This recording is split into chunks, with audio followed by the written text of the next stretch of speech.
Kakaiba guys ngayon tong restaurant na pinasukan ko. Tingnan nyo guys, yung menu niya. Noodles siya, pero meron siyang fried fish. So maraming choices ba. Ayan. Sarap. Tapos mura lang siya. Hindi siya mahal. Ito pa yung juice. Kaya exciting ako kumain ngayon dito. Tapos maganda rin yung ambience nila. Ang ganda.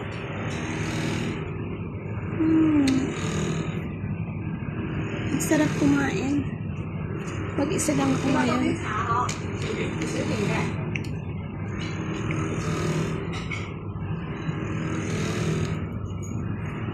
Try ko tong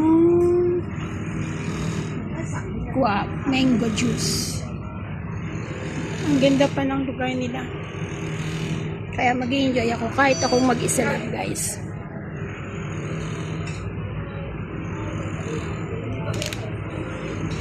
I want this juice. Mango. Mango. Yeah. Okay. Okay. Oh. Okay guys, mag-iintay ako ng aking order. Papakita ko sa inyo. Ito na yung order ko guys. Ayan. O diba? Ngayon lang ako nakakain ng ganito. Na noodles na may katernong pitong pampano. Ayan. So kakain na ako guys.